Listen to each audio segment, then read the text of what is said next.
Hello, everybody. Dave Neal here, stand-up comic, host of Bachelor in Paradise, a guy's review. This video, we'll be talking about Becca Kufrin.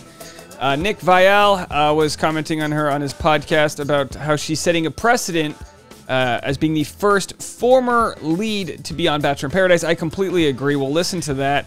And then also, we will talk about Becca Kufrin mentioning she still has her engagement ring from her last, her failed engagement. The one to Garrett, not the one to Ari. That's the one. Did she get that one too? How does that work? Neil Lane's like, all right, call Becca back. We're trying to do a repo this thing. And then I'll share with you a spoiler from her season. I'll let you know before the spoiler, so I'll give you guys fair warning. And then a quick clip from my latest vlog is out. And then I'll have a Patreon video up later today talking about some of my stand-up comedy and some other things going on in my life. If you want Patreon, go to patreon.com/Dave Neal. And also, don't forget, hit the like button, subscribe if you haven't already. All right, let's get into it. So here we have Nick Viall on his podcast. He drew some criticism yesterday for what he was saying about Chasen and Chris Conran. This conversation is later on from that same podcast. You know, up until this point, I know they've had conversations with leads in the past of trying to get them to come on. There's always this like, but I was the Bachelor or I was the Bachelorette or et cetera, et cetera.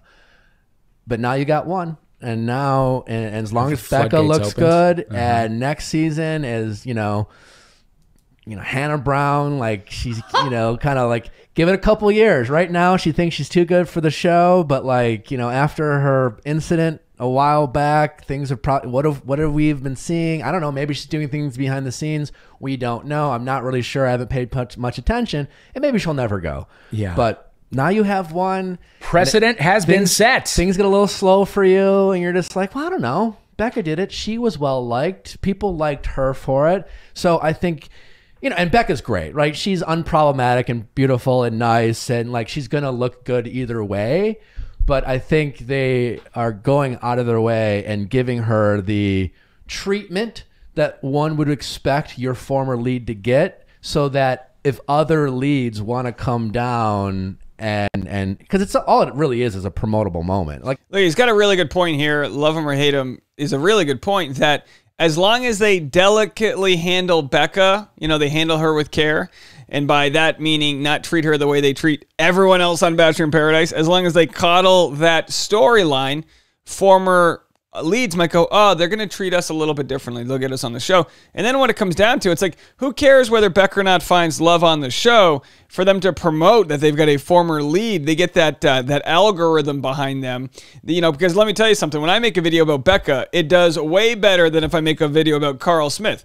No offense, Carl Smith. I don't care how many clouds you punch down at the beach. You know what I'm saying? You're not going to get the same views as someone like Becca will. It's just a different stratosphere. You've got the Bachelor in Paradise people are getting paid around $600 a day, whereas the former leads were getting paid, in these six figures to carry the show. So there's a difference between who carries the show versus who they can, who's disposable, really. Bachelor producers, and it's not whether or not you or I think they are, but Bachelor producers see these casts as disposable. They're willing to throw their storylines away, throw it into the fire like the cake that it is. Like, it doesn't matter if Becca ends up being good TV. It doesn't really matter if Becca finds love. The fact that she came and we tuned in for that is all that it got you to turn it on. And that's really what it's about. And who might we see again if you were to... Hey, maybe Nick, right? Look into your crystal ball at next year's Paradise. Peter Weber. Okay. Peter Weber was rumored to, he was definitely considering going this year. By the way, Peter, I'll be in New York City September 10th, 11th, and 12th for stand-up shows. You promised me you'd come to a show. So I won't make you wear the pilot uniform, but if you could just bring me some wings. If you come to a show and bring me wings, drinks on me for the night. Matt James, maybe not. Yeah, no, he seems finished. I think he's done. And he's, in a relationship. We'll see, Hannah Brown's a reach, but I could see a world. Okay. I could see it. Okay. I could see it. Right now, she would never consider it. Colton? Yeah, I mean... Yeah. I could Smoke Bros and Colton. I could Smoke see Bros and Colton. I could see Colton. Colton can do better than a Chris and a Chase in that. I could see Colton. Colton and... Okay, I'm not going to comment on that. By the way, it was brought to my attention that the guest here is gay. Not that it gives not that a gay man gets more rights to question another person's sexuality, but in response to last video when they were having the discussion about who might be gay on the show, not in our place in 2021 to question someone's sexuality, even if they come off metrosexual. How far away are we from like these modern times here in the United States? Metrosexual was like a thing 15 years ago in Europe. It's like guys can wear skinny, like Nick's dressed very metrosexually. No one's, we don't have to question his sexuality. That's possible. Who else not Ari, not me, not you. Yeah. Why not Nick? What other bachelorettes have? Katie, 100%. If Katie and Blake don't work out, and who knows, like I didn't, no judgment. My relationship. That felt like an edit. I felt like they clipped something out right Not there. rooting against them. Right. I could see Katie definitely going back if given the opportunity. Gotcha. Shall we get in? All right, so, just some hypotheticals. It's a Friday, not much going on. The boys here talking about who they think might go back. Peter Weber for sure, nothing to lose. Nick says he wouldn't go back. I feel like they couldn't afford Nick because he's already got his platforms. He's already got a lot of you go on the show for promotion, build your social media. You don't really go on Bachelor in Paradise to find love. You kind of understand it's kind of just like it's a barter system, right? You go on there for cheap pay. I know it might seem like a lot to get paid $600 a day, but it's not when the producers are getting paid a fortune and you're losing whatever credibility you are holding on to. But Becca opens up the floodgates. So Hannah Brown, possibly. Of course, Matt James, no. Matt James, people were wondering why Matt James was so like stoic during his After the Final Rose. And by stoic, I mean not giving any sort of insight into his relationship and all the troubles. My thought is it's because Matt James was sick and tired of the show sort of like pulling the strings with his emotions, and he didn't want to give them the benefit. That's why when it came time to go on a podcast, he went on the Pomp podcast, which has no Bachelor affiliation whatsoever. And that was probably his way of saying, I'm not going to give clickbait. I'm not going to give Bachelor Nation happy hour. I'm not going to give them the keys to drive, the content of my story. So, for sure, not him. What about someone older like Jake Pavelka? Would he go on? Speaking of pilots, oh boy, missed the runway on that one, Jake. What's he doing? Is he happy? Who knows? Boy, scares me. I got the heebie-jeebies. Anyone else you can think of? Claire's in a happy relationship. Tayshia as well. I mean, look, we hope they stay together. Of course, Katie Thurston, really hope that they stay together. But, everyone's relationship is different. As Nick had mentioned, it's not like pre-COVID, the Bachelor or Bachelorettes had much success. But hey, post-COVID, batting 1,000. Speaking of someone who didn't bat 1,000, Becca Kufrin, not her fault, right? She was, you pair yourself up with someone, and then sometimes controversy shows up. Bachelor in Paradise star Becca Kufrin reveals why she kept the engagement ring her ex Garrett gave her. It means so much more. So as we know, they broke up. And it was a year ago that they announced their breakup. And on the same 1-year anniversary, Garrett posts his 1-year anniversary with his new yoga blonde. He went like exact opposite. He went blonde. I guess that wouldn't be exact opposite, just different hair color, just same white women. So he's moved on, and she posts a quote being like, "I'm glad I learned from you. Thank you. Next," right? Ariana Grande. Did I get it right this time? Wow.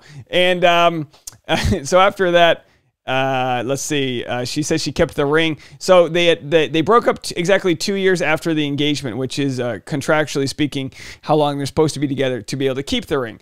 She's hoping to find love again in front of Bachelor Nation, surprising fans with the news that she'd be appearing on this season of Bachelor in Paradise.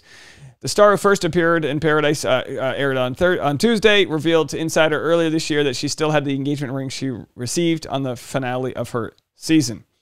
So she still has the ring. Let's just see what she has to say. Some people who have been in my position still have their rings because it's a great remembrance of their time and the memories on the show, which I understand. For a hot second, I was like, do I sell it and donate all the money to charity? Do I sell it and put it towards a down payment on a house? Listen, no offense to any charities. Everyone should donate anything extra you can to good causes. But, if you're on the TV show, the ring is part of your payment. So you don't feel the obligation to donate it to anyone. You take that ring, you bring it to a pawn shop, and you get what you can for it. Get that thing out of there. You got to liquidate that rock. Yes, it's a ring for my ex-partner, but it also, to me, means so much more. The show has changed my life. I have lasting, amazing memories from the people I've met on the show, so I can't do anything with it yet. It still holds some really happy memories. You know, Bachelor, they would be smart to have a Bachelor.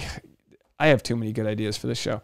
Too many good ideas for this. They would be so smart to have like a little pop-up museum, you know, somewhere like on Hollywood Boulevard. Just a place where they can, you know, be like, this is the yurt that Becca bumped her Harrison in, you know, whatever the case may be. This is where they spiked coconuts on the date in Fiji. You know, this is where they, you know, slung their spades on the beaches in New Mexico. This is where they lanced each other's bat, whatever the case is. So anyway, so that they're done. Okay, now we're going to get into a spoiler. Okay, you guys ready for the spoiler? It's not breaking news, but I'll play the breaking news button just for all of you guys to know. Ladies and gentlemen, let's talk about a spoiler here. So this was posted. It's a stretch. This was sent to me. It is a stretch. Get out your yoga shorts, folks. Speaking to Garrett's girlfriend. So this is, let's go here. This is we call these jalapeno, by the way, a jalapeno margarita is a fantastic drink. It's both spicy, and then because of the spice, you have to drink more, and then you get more tequila. It's the perfect combination. So Garrett had posted this on his 1-year anniversary. I know it's hard to read. We met in Carlsbad, blah, blah, blah. He was afraid to order beers because he didn't want to burp. I get it. You know, as a guy, you got to be careful on a first date. Anything you do wrong, you don't want to fart and throw her off. You know what I mean? So, like, you don't want to go get, no offense, like, to Indian food. You don't want to get something too spicy, just in case you're doing the freaky later on. You don't want to be interrupted by, not to throw Indian food on the bus. Any food that's not in your normal, you know what I mean? Like, you're not going to a buffet, eating all the, you know, the whatever. You're not going to 25-cent wing night. Take it easy. Don't get too bloated, and see if you guys can sling some spades. So he posts hashtag jalapeno marks. He spelled jalapeno wrong. No worries. Didn't expect it otherwise. And not a big deal, but that was on Garrett's 1-year anniversary post, which was a little controversial because, you know, that was obviously the year after Garrett and Becca broke up. Well, it's rumored that Becca is now with Thomas. That's the spoiler, right? So he posts that. Let's go to the next photo. Now, Thomas posted this yesterday. Margarita with jalapenos. Is it a big deal? Not to me. I mean, the chances of having a margarita that has jalapenos in it, I don't know, 25%. I would say 25%. Is that right? 10%? 10 to 25% of all margaritas that are drunk, have jalapenos in them, I would say. This is such not a story. Anyway, so there's the comparison. People are going, oh, that was Thomas throwing shade at Garrett. I don't think so. A little too far of a stretch in my mind. I don't know. Let me know what you guys think. I'm going to share with you guys just the first 10 seconds of my vlog that's up. Tasha and I are looking at wedding venues, and we had one of you guys, an audience member, suggested their family's farm. They have an olive tree grove. It's called Temecula Olive Oil Company. It's gorgeous. So they were having an event there where they essentially get like a 200-yard long table, and they lined it up in the olive tree grove, and they have this crazy dinner there. And we went to this event. It was amazing. We got to meet the owners, her parents. Everyone was so kind. So we did a little Q&A in the first part of the vlog where people told us what they consider to be deal breakers and good things for wedding venues. And then the second half of the vlog, I showed off this location. So you get to see a beautiful olive tree grove in Southern California. And boy, it was so much fun. You know, would we have our wedding here? I don't know. First of all, I don't know if we could afford our wedding here. It was so gorgeous, but it was nice to check it out. We're going to go back there for the fall harvest. I'll have to let you guys know when that is, but here's just the first 10 seconds.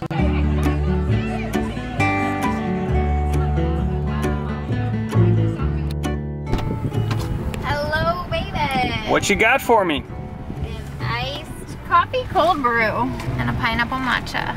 Looks expensive. Last minute wedding preparation. All right, there it is. All right, that's what you get. So there's a video. It's on the vlog channel, Dave Neal Vlogs. I'll post a little thing for it right here, so or wherever it is, so you'll be able to click right through to it. Go give it a watch. These vlogs, they take so much time to make. Nobody watches them. It's not your fault. It's the algorithm. The algorithm just shoves you my Bachelor recap content down your throat, and then I make something artistic with some cool music in the background. Like, no, not for my people. So do me a solid and leave a comment, watch it, like it, share it, do whatever you got to do. Like I said, Patreon episode coming out later. I won't have a Patreon live stream on Saturday. I have shows out of town Friday and Saturday night, tonight and tomorrow night, which is a couple-hour drive each way. It's going to be a long one for me, and I'm going to be editing the Belize vlog and all this other content. So go to my Instagram, and you'll get some up-to-date videos over there. I'll post some reels today of my stand-up comedy, and if you want, you can check out my set from last night at patreon.com/Dave Neal. I'm uploading that right now. I did it at this swanky rooftop bar in West Hollywood. Several of you guys showed up. We had a friend come all the way from Long Beach, which is pretty far. And then we had a mom, actually a grandma, the youngest grandma you'll ever meet, came down from Canada to come with her daughter who just gave birth. So they had a nice mom's night out. They were amazing. And then there was a few other people. They came out. Everyone said hi. So sweet to get to see you guys. Just some preliminary promotion next week, Friday and Sunday in New York City. I believe that's the 10th and the 12th. I've got some stand-up shows. The Sunday one's going to be a blast. It's a free show, cheap drinks, East Village, Manhattan. I'm trying to get some Bachelor alumni to come out. It's going to be a ton of fun. Just hang tight if you live in New York City for that. Everyone's been asking when I'm coming back. Now's the weekend, next weekend, so stay dry. I know there's a lot of floods going on out there. Everyone stay safe. I'll talk to you guys in a little bit. Leave a comment. Bye now.